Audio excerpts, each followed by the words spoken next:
বিসমিল্লাহির রহমানির রহিম। আলহামদুলিল্লাহ ওয়াসসালাতু ওয়াসসালামু আলা রাসূলিল্লাহ ওয়া আলা আলিহি ওয়া সাহবিহি আজমাইন ওয়া বাদ। ক্বালা আল্লাহু তাআলা ফিল কুরআনিল কারীম বা'দা আউযু বিল্লাহি মিনাশ শাইতানির রাজীম মিন ওয়ারাইহিম জাহান্নাম ওয়া লা ইউগনি আনহুম মা কাসাবু শাইআন ওয়া লা মাত্তাখাযু মিন দুনিল্লাহি আউলিয়া ওয়া লাহুম আযাবুন আযীম। সম্মানিত শ্রোতা দর্শক, আল্লাহ পাক রব্বুল আলামিনের সমস্ত প্রশংসা, সালাত এবং সালাম নাযিল হয়ে নবী সাল্লাল্লাহু আলাইহি ওয়াসাল্লামের উপর। আমরা তাফসীর করব সূরাতুল জাসিয়ার আয়াত নম্বর 10 থেকে।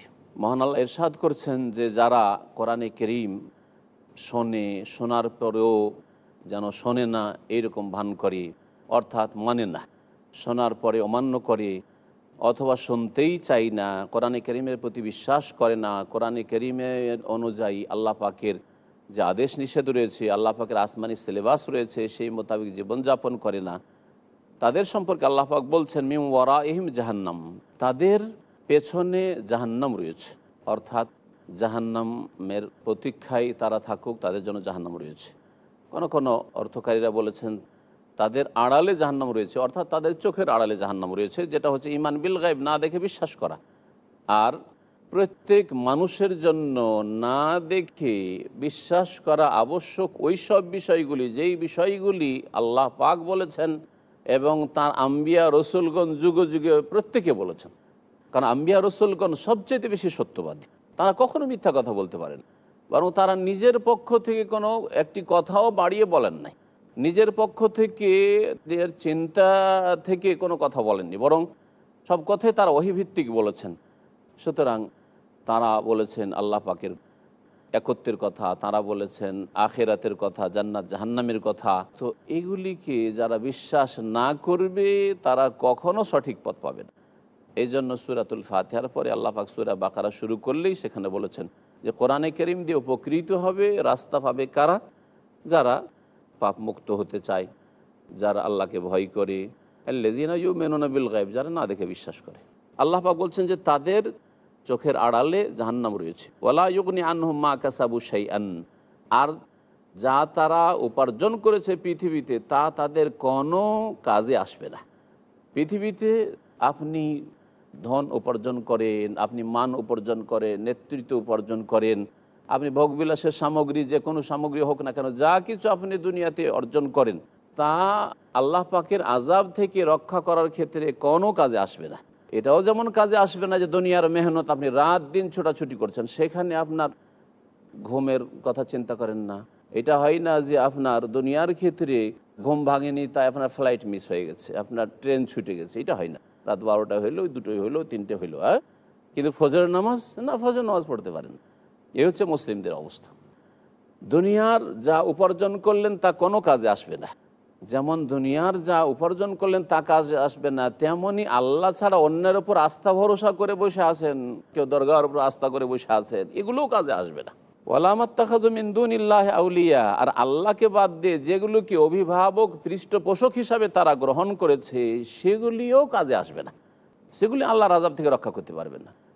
না কোনো গৌস আছে আল্লাহর আযাব থেকে রক্ষা করতে পারবে, না কুতুব আছে, না জিলানি আছে, না চিশতি আছে যারা উদ্ধার করতে পারে। কোনো শক্তি পৃথিবীতে নেই যে আল্লাহ পাকের আযাব থেকে রক্ষা করতে পারে। এমনকি আম্বিয়া রসুলগণও আল্লাহর আযাব থেকে রক্ষা করতে পারবে না যদি ঈমান না থাকে। আর ঈমানের প্রমাণ হিসাবে কমের পক্ষে 5 ওয়াক্ত সালাত না থাকে। ঈমান অন্তরে আপনার আছে, আর 5 ওয়াক্ত নামাজ দিয়ে প্রমাণ করে দিচ্ছেন যে আমি মুসলিম, এর বাস্তব প্রমাণ হচ্ছে আমি 5 ওয়াক্ত নামাজ পড়ি। আর তারপরে যদি ভুল ত্রুটি থাকে সেই ক্ষেত্রে নবী করিম সাল্লাল্লাহু আলাইহি সাল্লামের বা আম্বিয়াদের শাফাআত রয়েছে। কিন্তু এমন নয় যে ইসলামের কোনো প্রমাণই পেশ করতে পারছেন না আপনি, আর বলবেন যে কেউ আমাকে উদ্ধার করবে, এটা কখনো হবে না। এগুলি ভুল ধারণা। আল্লাহ পাক বলছেন ওয়ালাহুম আযাবুন আযীম, এবং তাদের জন্য মহা শাস্তি রয়েছে। হাযা হুদান, এই কোরআনে কারীম হচ্ছে দিক নির্দেশনা। ওয়াল্লাযীনা কাফারু বিআয়াতি রাব্বিহিম, আর যারা তাদের প্রতিপালকের আয়াত সমূহকে অস্বীকার করবে, লাহুম আযাবুম মির রিজিন আলীম, তাদের জন্য যন্ত্রণাদায়ক শাস্তির আযাব রয়েছে। আল্লাহ পাক রব্বুল আলামিনের রিজ মানেও আযাব, আর আযাব মানেও আযাব। আল্লাহ পাক রব্বুল আলামিনের আযাব দুনিয়ার কোনো শাস্তির মতো নয়। আল্লাহ পাকের শাস্তি কঠোর শাস্তি রয়েছে। আলাম মানে হচ্ছে ব্যথা, আর এই আলাম শব্দ থেকে আল্লাহ পাক বহু আয়াতে কোরআনে কারীমের আযাবুন আলীম বলেছেন, যন্ত্রণাদায়ক শাস্তি। আল্লাহুল্লাযী সাখখারা লাকুমুল বাহরা লিতাজরিয়াল ফুলকু ফীহি বিআমরিহি ওয়া লিতাবতাগু মিন ফাদলিহি ওয়া লাআল্লাকুম তাশকুরুন। এই আয়াতগুলিতে আল্লাহ পাক রব্বুল আলামিনের বেশ কিছু কুদরতের বহিঃপ্রকাশ, যা আল্লাহ পাক রব্বুল আলামিন আসমান জমিনে করেন এবং মানুষের জন্য যেসব আল্লাহ পাক নিয়োজিত করেছেন সেগুলির কিছু উল্লেখ করেছেন, যেগুলি সম্পর্কে চিন্তা করে আল্লাহ পাকের অস্তিত্ব সম্পর্কে জানা যায়, আল্লাহ পাক রব্বুল আলামিনের একত্ব সম্পর্কে জানা যায়, আল্লাহর প্রতি একজন মানুষ ঈমান নিয়ে আসতে পারে। মহান আল্লাহ ইরশাদ করছেন, আল্লাহুল্লাযী সাখখারা লাকুমুল বাহর, আল্লাহ তো সেই সত্তা যিনি তোমাদের জন্য সমুদ্রকে নিয়োজিত করেছেন, সমুদ্রকে তোমাদের সেবায় নিয়োজিত করেছেন, তোমাদের আয়ত্ত করে দিয়েছেন। সমুদ্রকে যদি আল্লাহ পাক রব্বুল মানব জাতির আয়ত্ত না করতেন, তো না তার উপর নৌকো ডিঙি চালাতে পারতো, না জাহাজ চালাতে পারতো, না এক জায়গা থেকে এক দেশ থেকে আরেক দেশে তারা পানি পথে সফর করতে পারতো। আল্লাহ পাকের এটা হচ্ছে তাসখীর। বহু আয়াতে আল্লাহ পাক সাখখারা শব্দ, সাখখারা লাকুম মা ফিল আরদি জামিআম মিনহু, এমনকি পৃথিবীতে যা কিছু আছে তোমাদের সেবায় আমি নিয়োজিত করে দিয়েছি, তোমাদের আয়ত্ত করে দিয়েছি। জমি চাষ করছেন, যে কোনো রকমের ফলের গাছ, যে কোনো রকমের খাদ্যদ্রব্য আপনি উৎপন্ন করছেন, আর এছাড়াও বহু জিনিস রয়েছে যেসব থেকে লাভবান হচ্ছে মানুষ। আল্লাহ পাক এইভাবে জমিনকে মানুষের আয়ত্ত করে দিয়েছেন, সমুদ্রকে আল্লাহ পাক আয়ত্ত করেছেন।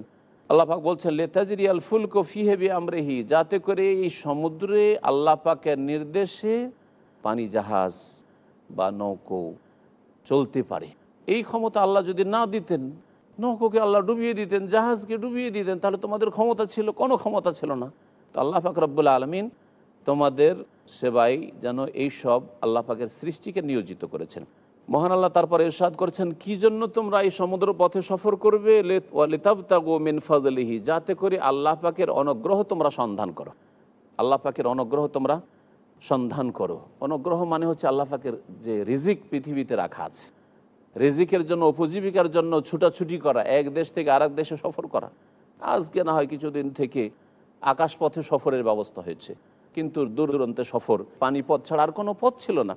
তো আল্লাহ পাক রব্বুল আলামিন এই বিষয়টিকে এখানে আল্লাহ পাকের অনুগ্রহ হিসাবে, এহসান হিসাবে উল্লেখ করেছেন, যাতে করে মানুষ আল্লাহর দিকে ফিরে আসে, আল্লাহর প্রতি বিশ্বাস করে। ওয়ালা আল্লাকুম তাশকুরুন, এবং আল্লাহ পাকের এই অনুগ্রহ রিজিক পেয়ে তোমরা যেন আল্লাহ পাকের শুকরিয়া জ্ঞাপন করো, আল্লাহ পাককে কৃতজ্ঞতা প্রকাশ করো।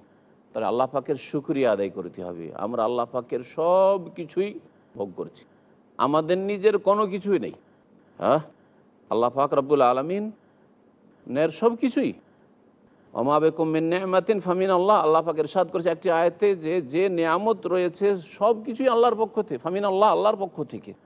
সুতরাং আল্লাহ পাকের শুকরিয়া আদায় হইতে হবে। আল্লাহ পাকের শুকরিয়া আমাদের মানুষরা বুঝে না, মুসলিমরাও অধিকাংশই বুঝে না। শুকরিয়া মানে এই নয় যে খেয়ে দিয়ে শুধু আলহামদুলিল্লাহ পড়বেন আর শুক্র বলবেন, ব্যাস না।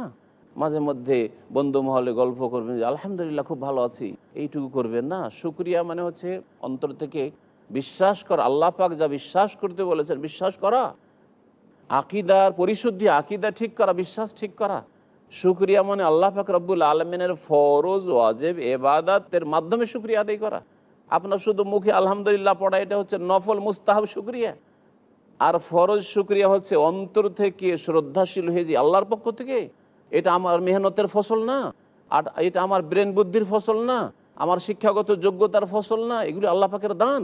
আমার চাইতে বেশি শিক্ষিত অনেকে আছে, তারা হয়তো পায়নি, আল্লাহ পাকের দান। সুতরাং আল্লাহ পাকের প্রতি বিশ্বাস করতে হবে, পরকালের প্রতি বিশ্বাস করতে হবে, আল্লাহ পাক যে রাসূলকে পাঠিয়েছে বিশ্বাস করতে হবে, আর তার আদর্শ মোতাবেক জীবনযাপন করতে হবে, ফরজ ওয়াজিব আদায় করতে হবে। আল্লাহ পাকের শুকরিয়া হচ্ছে হারাম না যায় অবৈধ যাতে আল্লাহ অসন্তুষ্ট হন তা থেকে বেঁচে থাকা।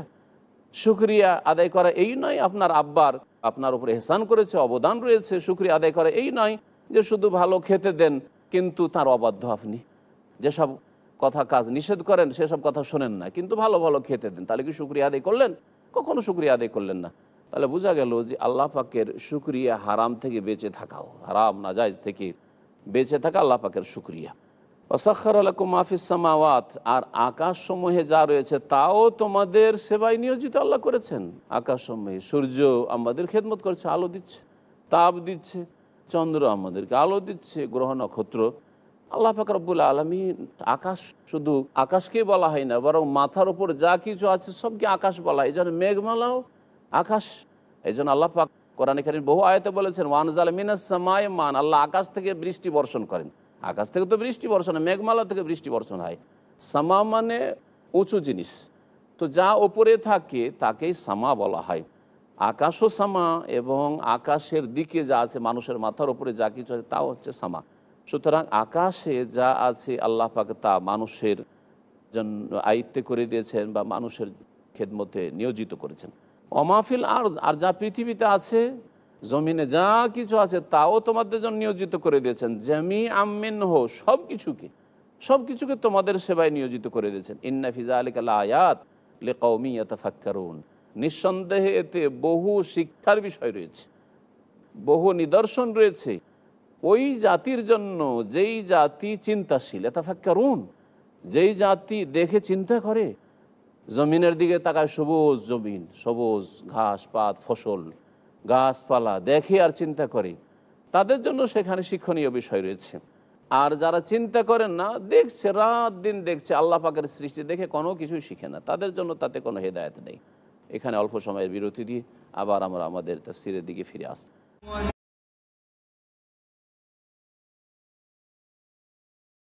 সম্মানিত ভাতৃমণ্ডলী, ফিরে আসি আমাদের তাফসীরের দিকে। আল্লাহ পাক রব্বুল আলামিন সূরা জাসিয়ার আয়াত নম্বর 14-তে ইরশাদ করেছেন, কুল লিল্লাযীনা আমানু ইয়াগফিরু লিল্লাযীনা লা ইয়ারজুনা আইয়ামাল্লাহ লিয়াজজিয়া কওমান বিমা কানু ইয়াকসিবুন। এই আয়াতে আল্লাহ পাক রব্বুল আলামিন নবী সাল্লাল্লাহু আলাইহি সাল্লামের মক্কি জীবনে যে মুসলিমরা, মুমিনরা দুর্বল ছিলেন, নির্যাতিত ছিলেন, তাদেরকে বলা হচ্ছে যে তোমরা ধৈর্য ধারণ করো, এবং এখানে প্রতিশোধ নেওয়া তোমাদের পক্ষে সম্ভব নয়, সুতরাং তোমরা তাদেরকে ক্ষমা করো। ক্ষমার দৃষ্টিতে দেখো, ক্ষমা করলে এতে হবে কি যে পাল্টা প্রতিক্রিয়া যদি দুর্বলদের ওপর হয় তাহলে দুর্বলদের কোনো অস্তিত্ব থাকবে না।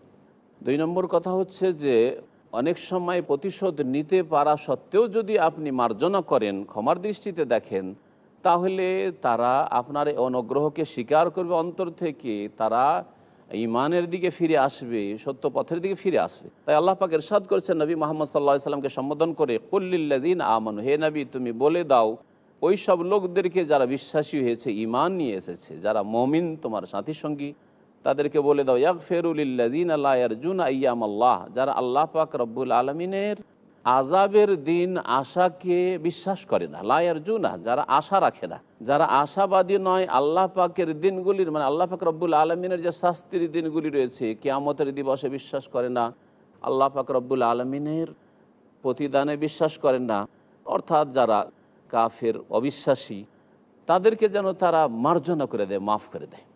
আল্লাহ পাক রব্বুল আলামিনের রহমত কত প্রশস্ত! আল্লাহ পাকের রহমত কাফের অবিশ্বাসের জন্য প্রশস্ত, যে যারা কুফরি করেছে, আমারও অবাধ্য, যারা তোমাদের জুলম অত্যাচার করেছে তাদেরকেও মার্জনা করো। তো আল্লাহ পাক ইরশাদ করেছেন যে হে নবী তুমি বলে দাও মুমিনদেরকে যে তারা যেন মার্জনা করে দেয় ওই সব লোকদেরকে যারা আল্লাহ পাক রব্বুল আলামিনের আযাবের আশাবাদী নয়, আল্লাহ পাকের আযাবে বিশ্বাসী নয়। লিয়াজজিয়া কওমান বিমা কানু ইয়াকসিবুন, যাতে করে আল্লাহ পাক ওই জাতিকে বদলা দেন, বিমা কানু ইয়াকসিবুন তাদের কৃতকর্মের। ওদেরকে ছেড়ে দাও, মার্জনা করে দাও। ওরা তোমাদের জুলম অত্যাচার করেছে, তারপরে যদি ঈমানের দিকে ফিরে না আসে তাহলে তাদের এই পাপের জন্য তারা আল্লাহ পাকের আযাবের সম্মুখীন হবে। আল্লাহ পাক তাদের কৃতকর্মের অবশ্যই শাস্তি দেবেন। মহান আল্লাহ ইরশাদ করেছে, মান আমিলা সালিহান ফালিনাফসিহি, যেই ব্যক্তি ভালো কাজ করে সে নিজের জন্যই করে, যে ভালো কাজ করলো সে নিজের জন্যই করলো। আমান আসা ফাআলাইহা, আর যেই ব্যক্তি মন্দ কাজ করবে তার কুফল সেই ভোগ করবে। ফাআলাইহা মানে এর কুফল তার ওপরই আসবে, এর শাস্তি তাকেই পেতে হবে। সুম্মা ইলা রাব্বিকুম তুরজাউন, তারপরে তোমাদের প্রতিপালকের কাছে তোমাদেরকে ফিরিয়ে নিয়ে আসা হবে। পৃথিবী যেহেতু বদলার জগৎ নয়, যে পৃথিবীতে যে পাপ করলো সাথে সাথে শাস্তি পাবে, যে ভালো করলো সাথে সাথে তার উত্তম বদলা পাবে। আল্লাহ পাক রব্বুল আলামিন দুনিয়াকে বদলার জগৎ করেননি। অনেক মানুষ এইরকম মনে করে যে আমি 5 ওয়াক্ত নামাজ পড়ি, আমি ধার্মিক মানুষ, আমি হারাম কাজ করি না, অন্যায় কাজ করি না, আমি সুদ খাই না, ঘুষ খাই না, তারপরেও বিপদ আপদ কেন? এই ধারণা এই জন্যই তৈরি হয়েছে যে আসলে দুনিয়া আখেরাতকে বুঝেনি, যে দুনিয়া আসলে বদলার জগৎ নয়, যে নামাজ পড়ছেন নগদ নগদ ক্যাশ আল্লাহর কাছে নেবেন সেই জন্য। হ্যাঁ, আপনি আল্লাহকে ভয় করেন, পরকাল সম্পর্কে চিন্তাশীল, এখন নগদ নগদ আল্লাহর কাছে আপনি চান। দুনিয়া তো বদলার জগৎ নয়, হ্যাঁ আল্লাহ দেবেন, কিন্তু বদলার জগতে আল্লাহ দেবেন। এই কথা তো সূরা ফাতিহাতে আল্লাহ পাক শিখিয়েছেন। সূরা ফাতিহার একটি আয়াতে মালিক ইয়াউমিদ্দিন, আল্লাহ বলছেন আল্লাহ মালিক হচ্ছেন কোন দিনের? ইয়াউমুদ্দিন, প্রতিদান দিবসের। বদলার দিবস দুনিয়া নয়। তাহলে দুনিয়াতে তো অনেক ছোটোখাটো মালিক আছে, বহু মালিক আছে, বরং প্রত্যেকে কিছু না কিছু জিনিসের মালিক আছে। এই জন্য আল্লাহ পাক দুনিয়ার মালিকের কথা বলেননি নিজেকে, বরং বলছে মালিক ইয়াউমিদ্দিন, একক মালিক আল্লাহ পাক রব্বুল আলামিন হবেন ইয়াউমিদ্দিন, প্রতিদান দিবসের, বদলার দিবস। সেটা হচ্ছে ইয়াউমুল কিয়ামা, কিয়ামতের দিন। সবসময় আখিরাতের ওপর দৃষ্টিকে নিবদ্ধ রাখতে হবে। আর দুনিয়ায় যা কিছু করছেন তার বদলা দুনিয়াতেই চাইলে হবে না, এখানে কর্ম করে যেতে হবে। তবে আল্লাহ পাক রব্বুল আলামিন তার অশেষ রহমতে সৎকর্মশীলদেরকে, ভালো মানুষদেরকে দুনিয়াতেও বঞ্চিত করেন না। যদি কখনো ক্ষয়ক্ষতি হয়, আপদ বিপদ আসে, জানতে হবে আল্লাহ পাকের পক্ষ থেকে পরীক্ষা। এটি আযাব নয় তার জন্য, ভালো মানুষের জন্য আযাব শাস্তি নয়, এটা হচ্ছে তার পরীক্ষা। আল্লাহ পাক আম্বিয়া রসুলগণকে বেশি পরীক্ষা করেছেন, সৎ মানুষদেরকে বেশি পরীক্ষা করে থাকেন। আর অসৎ লোকদের ওপর কোনো বিপদ যদি নেমে আসে পৃথিবীতে, জানতে হবে এটা ইহকালের কিছু আযাব, আর মহাশাস্তি তো তাদের জন্য আখিরাতে রয়েছে। মহান আল্লাহ ইরশাদ করেছেন তোমাদেরকে আবার আল্লাহর কাছে ফিরিয়ে নিয়ে আসা হবে। যেখানে ফিরে আসবে আখিরাতে, সেখানে আসল বদলা পাবে, সেটা হচ্ছে বদলার জগৎ। আল্লাহ পাক রব্বুল আলামিন কোরআনে কারীমের আরো আয়াত ইরশাদ করে আল্লাহ তাজির ওয়াজিরাতুন বিজরা উখরা, কেউ কারো বোঝা উঠাবে না, আপনি আপনার বোঝা উঠাবেন। আপনি যদি পাপ করেন, পাপের বোঝা আপনাকে উঠাইতে হবে, এটা হচ্ছে কোরআনে কারীমের নীতিমালা। আর যদি ভালো করেন তো ভালোর ফল আপনি পাবেন, এবং আপনি পাবেন, আপনার পরিবার পাবে, আপনার সাথে সংশ্লিষ্ট যারাই আছে, বাপ মা আছে, ছেলে মেয়েরা আছে, আত্মীয় স্বজন আছে, তারাও পাবে, আপনার গ্রামবাসী পাবে, আপনার দেশবাসী পাবে, আল্লাহ পাকের রহমত নেমে আসবে। এইভাবে যদি ব্যক্তিকে সংশোধন করা হয়, পরিবার সংশোধন করা হয়, সমাজ সংশোধন করা হয়, এইভাবে দেশের সংশোধন হয়ে যায়, তাহলে আল্লাহর রহমত দেশে নেমে আসবে, জাতির ওপর নেমে আসবে, সমাজের ওপর নেমে আসবে, গ্রামের ওপর নেমে আসবে, পরিবারের ওপর নেমে আসবে। আল্লাহ পাক আমাদের সংশোধন করার জন্য তৌফিক দান করেন। আল্লাহ পাক রব্বুল আলামিন তারপরে ইরশাদ করেছেন তার অনুগ্রহের কথা, ওয়ালাকাদ আতাইনা বনি ইসরাঈল আল কিতাব ওয়াল হুকম ওয়ান নবুওয়া ওয়া রাযাকনাহুম মিনাত তাইয়্যিবাতি ওয়া ফাদ্দালনাহুম আলাল আলামিন। এখানে আল্লাহ পাক রব্বুল আলামিন যে বিগত যুগে বনি ইসরাঈলের বংশধর, ইসরাঈল হচ্ছে ইয়াকুব আলাইহিস সালামের অপর নাম। ইয়াকুব আলাইহিস সালাম যে ইসহাক আলাইহিস সালামের ছেলে, আর ইসহাক ইব্রাহিম খলিলুল্লাহর ছেলে, এই ইয়াকুব আলাইহিস সালামের দ্বিতীয় নাম হচ্ছে ইসরাঈল। এই ইয়াকুব আলাইহিস সালামের বংশধরকে বনি ইসরাঈল বলা হয়। বনি ইসরাঈলদের মধ্যে অধিকাংশ আম্বিয়া রসুলগণ এসেছেন, একমাত্র নবী মুহাম্মদ সাল্লাল্লাহু আলাইহি সাল্লাম বনি ইসমাইল এসেছেন, ইসমাইল আলী ইসলামের বংশে এসেছেন মক্কাতুল মুকাররমায়। আল্লাহ পাক বহু অনুগ্রহ করেছেন দুনিয়াতে বনি ইসরাঈলদের ওপর, সেই অনুগ্রহের কথা উল্লেখ করে বলছেন ওয়ালাকাদ আতাইনা বনি ইসরাঈল আল কিতাব, আর নিঃসন্দেহে আমি ইসরাঈল গোত্রের লোকদেরকে, বনি ইসরাঈলকে আমি আল কিতাব দিয়েছিলাম, অর্থাৎ তাওরাত দান করেছিলাম তাদেরকে, ইনজিল দান করেছি, জবুর দান করেছি, সবগুলি বনি ইসরাঈল এসছে। ওয়াল হুকমা ওয়ান নবুওয়া, আর তাদেরকে রাজত্ব দান করেছিলাম। আল্লাহ পাক রব্বুল আলামিন তাদের মধ্যে অনেক রাজা বাদশাহ করেছেন, রাজত্ব ক্ষমতাও দান করেছেন। দাউদ, সুলাইমান, তাদেরকে আল্লাহ পাক রাজত্বও দান করেছেন। ওয়ান নবুয়া, এবং তাদেরকে নবুয়াতও দান করেছেন, অনেক নবী রসুল করেছেন এই বনি ইসরাঈল গোত্রে। ওয়ারাযাকনাহুম মিনাত তাইয়্যিবাত, আর তাদেরকে উত্তম উত্তম উপজীবিকা দান করেছিলাম, রিজিক দান করেছিলাম। ওয়া ফাদ্দালনাহুম আলাল আলামিন, এবং তাদেরকে বিশ্বজাহানের সমস্ত মানুষের ওপর শ্রেষ্ঠত্ব দান করেছিলাম। আল্লাহ পাক রব্বুল আলামিন তাদেরকে শ্রেষ্ঠত্ব দান করেছিলেন, ফজিলত দান করেছিলেন, কিন্তু তারা যখন আল্লাহ পাকের অবাধ্য হয়ে গেল, আল্লাহ পাকের দিন থেকে দূরে সরে গেল, আল্লাহ পাকের কিতাব তাওরাতে বিকৃতি ঘটালো, ইনজিলে বিকৃতি ঘটালো, তখন আল্লাহ পাক রব্বুল আলামিন তাদের কাছ থেকে এই নেতৃত্ব, এই শ্রেষ্ঠত্ব ছিনিয়ে নিয়ে শেষ নবী মুহাম্মদ রাসূলুল্লাহ সাল্লাল্লাহু আলাইহি সাল্লামকে এবং তার উম্মতকে দিয়ে দিয়েছেন, যার প্রমাণ কোরআনে কারীমের আয়াত কুনতুম খায়রা উম্মাহ। আল্লাহ বলছেন তোমরা হচ্ছ শ্রেষ্ঠ উম্মত। তাদের নেতৃত্ব, তাদের শ্রেষ্ঠত্ব, তাদের ফজিলতকে আল্লাহ পাক কেড়ে নিয়েছেন তাদের পাপের কারণে, অবাধ্য হওয়ার কারণে, ধর্মের ব্যবসার কারণে। ধর্মকে নিয়ে তারা খেলা করেছে, আল্লাহর কিতাবকে নিয়ে খেলা করেছে। ওই রকমই যারা আল্লাহ পাকের কিতাবের বিকৃতি ঘটাবে তাদের অবস্থা এইরকম হবে, আল্লাহ পাকের কিতাবের বাস্তবায়ন করবে না তাদের অবস্থা এইরকম হবে। কুনতুম খায়রা উম্মাহ, আল্লাহ বলছেন তোমরা শ্রেষ্ঠ উম্মত। কিন্তু শ্রেষ্ঠ উম্মত কেন? উখরিজাত লিন্নাস, মানুষের কল্যাণের জন্য তোমাদের নিয়ে আসা হয়েছে। তাহলে আমরাও যদি মানব জাতির কল্যাণ কামনা করি তাহলে আমাদের শ্রেষ্ঠতা থাকবে, না হলে শ্রেষ্ঠতা আল্লাহ পাক কেড়ে নেবেন। তা'মুরুনা বিল মারুফ, আমরা যদি ভালো কাজের উপদেশ দিই, ভালো কাজকে বাড়াবার চেষ্টা করি, ভালো লোকের সংখ্যা বাড়াবার চেষ্টা করি, তাহলে আমাদের শ্রেষ্ঠত্ব ফজিলত থাকবে, আর না হলে আল্লাহ কেড়ে নেবেন, ছিনিয়ে নেবেন। ওয়া তানহাউনা আনিল মুনকার, অন্যায় কাজে যদি আমরা বাধা দিই, যার বল প্রয়োগ করার ক্ষমতা আছে বল প্রয়োগ করবে, এটা হচ্ছে নেতারা। আর যার বল প্রয়োগ করার ক্ষমতা নেই, আর সেই ব্যক্তি মুখে অন্যায় কাজে বাধা দিবে, আর না হলে সর্বনিম্ন হচ্ছে অন্তর থেকে ঘৃণা করে পাপীকে ঘৃণা করে প্রতিবাদ জানাবে। ওয়াজালিকা আযাফুল ঈমান, নবী করিম সাল্লাল্লাহু আলাইহি ওয়াসাল্লাম বলছেন এটা হচ্ছে সর্বনিম্ন ঈমান বা সবচেয়ে দুর্বল ঈমান। এটাও যদি না থাকে তাহলে সরিষা পরিমাণ অন্তরে ঈমান নেই। আপনি পাপের সাথে মিশে যাচ্ছেন, পাপীদের সাথে মিশে যাচ্ছেন। আপনার কাছে একজন পাপী লোক, অসৎ লোক আর সৎ লোকের মাঝে কোনো পার্থক্য নেই। আপনার সমাজে যেমন আদান প্রদান করেন, চলাফেরা করেন, খাতির রাখেন, আত্মীয়তা করেন ভালো মানুষের সাথে, তেমনই খারাপ মানুষের সাথে আপনার আত্মীয়তা, বরং খারাপদের সাথে বেশি আত্মীয়তা, তাহলে আর ঈমান নেই। আল্লাহ পাক রব্বুল আলামিন এই শ্রেষ্ঠত্ব দিয়েছেন শেষ নবী মুহাম্মদ রাসূলুল্লাহ সাল্লাল্লাহু আলাইহি ওয়াসাল্লাম উম্মতকে, বনি ইসরাঈলদের পরে। ওয়া আতাইনাহুম বাইয়িনাতিন মিনাল আমর, এবং তাদেরকে আমি দ্বীনের সুস্পষ্ট দলিল প্রমাণ দিয়েছিলাম।